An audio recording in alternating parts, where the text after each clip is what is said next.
Thank you for joining us on We're Not Really Here, full-time at the Etihad, and that did finish Manchester City 3, Tottenham Hotspur 0, 16 consecutive wins in a row. I mean that's kind of a start. I mean, that's unbelievable, isn't it? That's video game stuff, that, to be honest. That's like a really hot streak on easy or whatever. It's incredible. It's you know, you try and give it credit for what it is, but I know as a professional, Joleon, as an ex-professional, Joleon knows as an ex-professional, to go 16 games unbeaten would be one thing. Yeah. But to win 16 in a row is truly incredible. And we don't want to chance it. It was like you said, Joleon, if you were to say you're going to lose a game or win the next 10, you're going to be some more surprised that they lose a game. Like, if you honestly analyse it and say, what would you put your money on happening? Them losing next game or winning 10 in a row? You'd say, oh, they can win 10 in a row. Yeah. And it's crazy to think that is the norm. But again, they deserve a lot of credit for the way they're playing and the way they played tonight. Like, it probably wasn't their best performance in recent weeks, but the moments they were clinical and punished. Well, we're going to get to those moments quick, but what was it, gents, to you both? What changed in that second half? It seemed like we just It was, to be honest, I think it was the second goal, the time of the second goal, because like we said at half time, chasing a game that's 1-0, you know, you feel comfortable, you can still maintain your tactics, but when you go 2-0 down against a team like Man City who likes to control the ball and they're always good at creating chances, you know, you're faced with a different type of task altogether. And that gave City confidence, and it made Spurs have to try and do something that's different. But their strength, it seems at the moment, is to be able to sit back and go on a break. But you don't, it gives off the wrong message when you're sitting back and you're 2-0 down, trying to get something for it. And I think that second half ultimately didn't suit them because they had to chase. It was that man, Gundogan, again. We'll talk about that second goal. It kind of was some lovely build-up play, Phil Foden, Joleon, and then the timing of the run from Gundogan. Yeah, again, Raheem causing havoc in the box. Obviously, it's hard to tackle or attempt to tackle when he's running at full speed. And then it just seemed perfect. The run, the pass, the touch, everything about it was nice, possible. Keeper should have done a bit better on the finish, but can't take nothing away from the guys. Like, their moves and scenarios they're used to seeing in training and doing in games, and it just looks like rehearsed football. Yeah. And off that, Jolie, you know, we say with the timing of that run, because it is rehearsed, so will there be almost like a trigger point that Gundogan will see that makes him go, or is that instinctual? Oh, definitely. A bit of both. I think you'll recognise the scenario and be like, well, when someone engages in Raheem, there's a space somewhere else, and then that drags someone else. Because I don't necessarily feel he's making that run just to get the ball. It's to create space for someone else if he's not on. You know what I mean? So it's recognising that the bigger picture is, this is the time of the run, regardless if I get it or not, because there'll be hundreds of runs players are making that we're not seeing because they're not getting the ball, but they're creating space for someone else. Yeah. But fortunately for Gundogan, he's making runs in the box and he's ending up in the 6-yard line. And I'd say with that one as well, I think if we were to watch video back, he's probably made eye contact with Raheem. You know, to know that that's the time to go. I'm making the run. And Raheem's played the pass, because in fairness, if Raheem's head's down, just looking at the ball, he probably doesn't see the run. But the runs come because they've made eye contact and knows that the pass is going to be on. It was a great pass by Raheem in terms of weight of pass. And then the touch and finish is like, impeccable. It's almost becoming like boring saying how good he is, but that's so sharp. And I think that's why Lloris probably struggled, because the touch and shot was so sharp. It's not something that you expect. And ultimately in this game, you need all the opportunity you can. And speaking of all the opportunity he can, he got another one from Ederson. Me. I mean, I don't know where we start with this one. I think first of all, I will start by saying I can't kick a ball that far, and I never could in my career. 100%. That's the first thing. Out of my hands or on the volley. Yeah, nor would I have seen it that flat. But then also, like, I think we might have said this before the game. You look at City's attacking threat, and they can keep the ball, they can move the ball, they've got pace and so on. But they also have this long ball ability. Yeah. So for me, as a defender, I'm thinking to myself, how can you get caught out when you know it's something that they do? This isn't the first time they've done it. Yeah. Maybe you could get caught out because it was a midfielder, they decided to go and do it. But the fact of the matter is, when Ederson has the ball at his feet and he's looking up, he can come. It's going to come. 100%, and in the most respectful way, to play that pass and it be Gundogan. Like, if that is Raheem, there's more room for error because you're just kicking into space and he's going to catch it. Yeah. To be that clean and the trajectory, that kind of, the profile of that pass was so low, flat. It's perfect. There's nothing. He's not just kicked it over there and someone's run onto that. Like, before that, Gundogan's arced his run, put his hand up. Yeah. And he's played the pass. Yeah. Like, But it's not even like he put his hand up for like 2-3 seconds to get his attention. It's like they've made eye contact again. Same as Raheem did from 5 yards away. Same just been done from 60 yards away. Yeah, both balls, like, they're insane. That would be taken for granted, that. The ball from Ederson. Everything, the whole element. Up until the finish. Forget the last part, which we'll probably speak about. The first run, the pass, the timing of it, the eye contact, the appreciation, like that, them things won't get as much appreciation because the end of it was so nice. Yeah. It was so pretty. The balance of it all, he knew exactly what he was doing before he got that ball. And that's what obviously made Sanchez like disorientated in regards to the outcome. But like the whole move, I don't know if teams play that pass with no opposition. Yeah, no, it's mental, isn't it? It's crazy. And I think, it further strengthens Ederson's cause, the fact that hasn't just been a one-time that we've seen. He plays that ball and his pinpoint accuracy as well is just it's a force to behold. It's outrageous. Like, we're looking at it, it's gone from box to box, basically. Yeah. At probably one of the flattest heights I've seen from anybody kicking the ball ever. But, like, it was the perfect weight and everything. I think Gundogan's done well because he's kind of leaned into Sanchez a little bit. Yeah. But the fact of the matter is, they're ready for it. They're tuned in for it. You have a goalkeeper who's looking to play those progressive passes, and players who know he can do it. So as a consequence, like if it's on, they think the ball's going to come. Yeah, and off the back of that, because next week when you play someone, their line's not that high. Yeah. So all of a sudden they know that's coming, or that is a possibility. So now the defensive line's a little bit deeper, the midfield's a little bit deeper. We can play out. We can squeeze in, and then squeeze them up the pitch. It just combats so much. So, and now to jump on the back of that, it was only a week ago when we were watching City play Liverpool, and Liverpool refused to kick the ball long. And as a consequence, City could press them, and they got two good goals off the back of it. That's not kicking the ball long. That's passing. That's a pass. Yeah. That's passing exactly. long. That's just being. But if you don't even threaten him behind at all, then ultimately people will know how to play against you. And Spurs, they could have come out today and decided we're going to go and press all the way. Yeah. But then it makes no difference if you've got midfielders making runs like that and a goalkeeper that can play people in. Finding them like that. And then, we spoke all about that. I mean, as you said, Joleon, then for what Gundogan does at the end, incident. it's just... Talk about the incident, John. Also, do you want to say a special mention for Sanchez? I feel sorry for him. I can't say I've been in that situation, but I've been faced up and knowing that you're not in control. Yeah. And that's the one thing I would say to him when he gets into that situation. It looked to me like he felt he was in control and he was going to be able to move where Gundogan was going to go and react. That wasn't the case.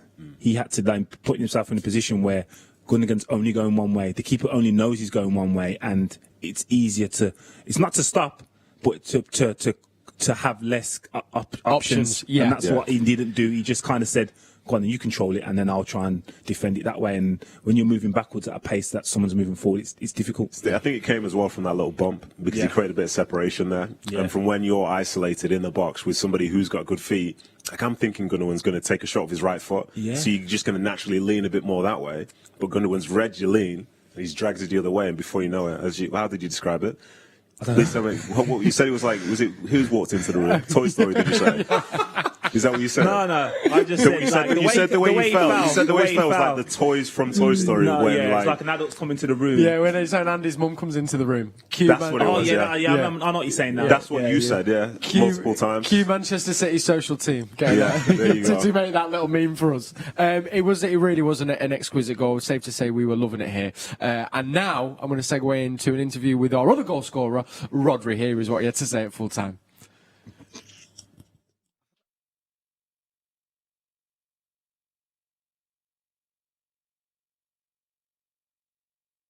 And dedication of the team. We play every game, as you see, with intensity we have changed quite a little things since the last defeat against Tottenham, and the team has improved a lot, and we saw in these kind of games. But it's not easy to beat this type of teams. Tottenham so strong all the game, and we are so happy because the victory and 3 more points.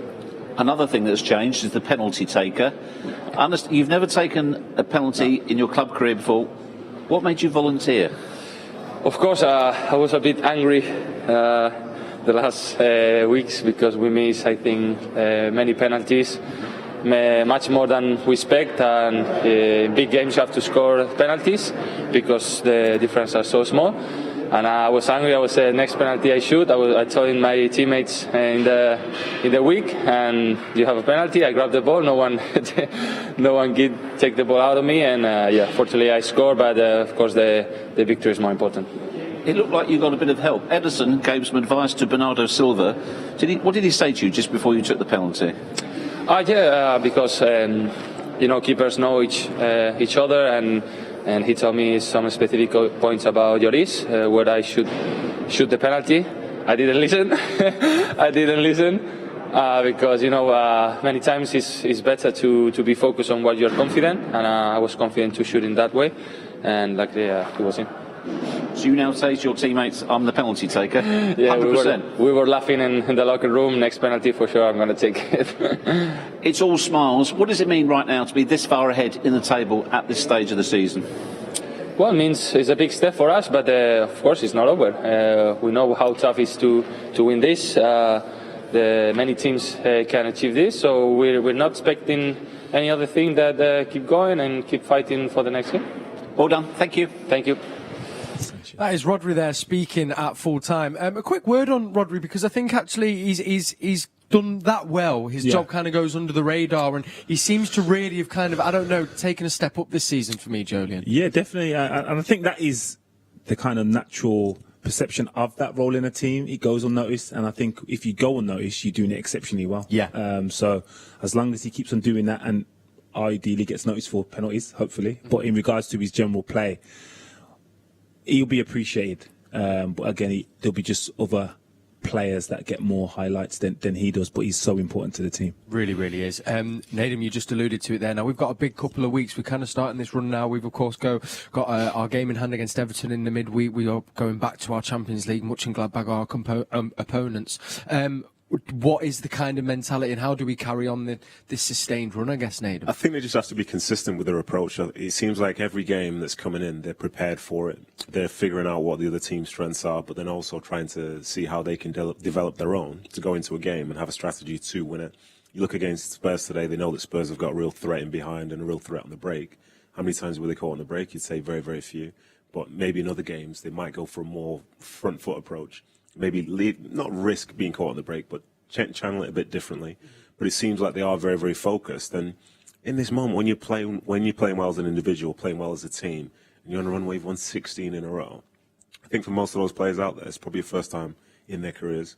Whether it's a case of coming through academies, so how could you not be confident in this instance? Doesn't matter who you're playing against, especially in terms of the league.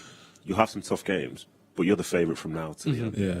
You have to walk onto the field and know that that's what you are, and you've earned the right to be that through doing the things which you have done. Yeah. So I think more of that going forward, and the team should be just fine. The one thing I would say, in a credit to them, Pep, the team, they don't seem like they feel like it's 16 in a row. No, they seem like, for once, it's the cliche of one game at a time. They're just looking at it like, oh, we can win this game, and then we'll win the next game. Not, oh, we'll win the next 5 or 6. And again, that's the credit. I think, for me, that's one of the biggest changes since Pep came, is complacency on both sides of the spectrum. They don't get carried away with any scenario. When it's bad, it's not the end of the world, and when it's great, it's not with finished articles. So again, that's great. I think that's a really, really good point. And I think from watching them today, as opposed to watching them, say, 2 months ago when the run started, they're running just as hard today as they were back then, when they had a significant point to prove. Now they're at a stage where they don't have a point to prove, but the desire remains the same. But the confidence is higher. As a consequence, we've seen results and performances like today. So with that being said, this is probably,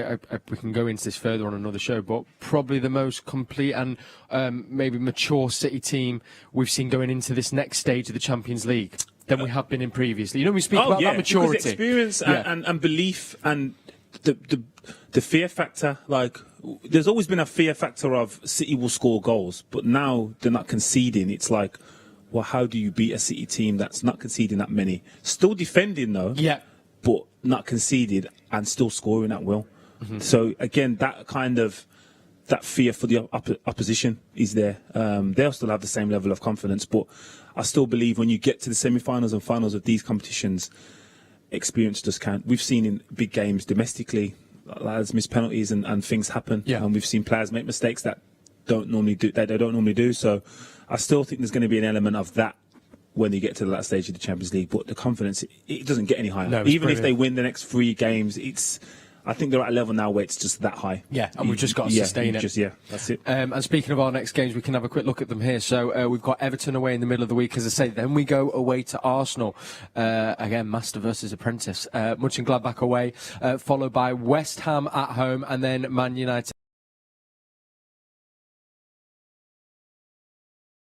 Coming out the other side of that, Nedum.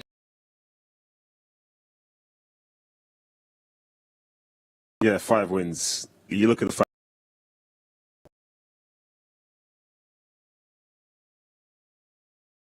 for itself, but I think City have earned the right to be in a position whereby they probably don't even need to win all 5 of those games to still finish the end of the season, be champions in whatever they're trying to achieve. And it's been incredible. The way that we were talking about the team, or people from the outside were talking about the team in November compared to now, is great. And you alluded to the complete team. I think one thing about City right now is whoever they play against, I don't think a team can be encouraged by saying such and such isn't playing. Because the fact of the matter is, it's more about the philosophy and the identity of the team now. Yes. As opposed to saying their biggest stars are missing. Because let's call it what it is. Kevin De Bruyne and Sergio Aguero are 2 of the best players in the world. And Diaz? Yeah, and Diaz. These are some of the best players in the world. Yeah. Not the best in the league, some of the best in the world. But they can be absent and the team can still perform. So what happens when you bring those people back to add to that little bit, which they have already? I don't know, tantalising at the thought of that. Very exciting indeed. Gents, as always, your insight and expertise is much valued and appreciated. Let's wrap up with Mystery Blue. So we're going to bring it you now. Have a little look at who is this week. Now, Joleon, who your guess at half-time was? It was Yaya. And we all agreed with you, as we are one defence here. I'm just jumping in on the bandwagon. We're with you, Joleon. Okay. But it's all right, it's you, yeah. Let's take you a make a little great look. manager, mate. You make a great manager one day. We did it. We were thinking maybe the armband might have been the red herring, possibly. But then Nedum went online. Adaganders. So we're saying Yaya, armband there. See who it is. Big reveal. Oh. Making us wait. Producer Tom's loving this. Really making us wait. Colo. And you were right back. I knew it was Colo. I said Torre. Don't. I said Torre. I said Colo. I said Colo to you off air, and you said, yeah, but he never wore one of those undersleeves. Nah, and he wasn't really captain. Oh, it's there. I said he was captain. It's there. It's there. It's there. Whatever, mate. You got it wrong anyway. Yaya Toure wears the armband on his right arm. Oh, well done. Now you've looked Colo on his left. Now you've looked online. Well done. Producer Tom slyly laughing in my ear. He tricked us all this week. I said Torre. That was right. Deary me. Well, on that note, I think we'll wrap it up there. Gentlemen, thank you so much for your time. Thanks for having me. Joleon. And thank you to all you for watching. So we'll be back with you for our game in the middle of the week, Everton. And then, of course, we go away to Arsenal. We'll be with you then. Enjoy the rest of your weekend and enjoy looking at that Premier League table. And we'll see you all very soon. Have a lovely weekend.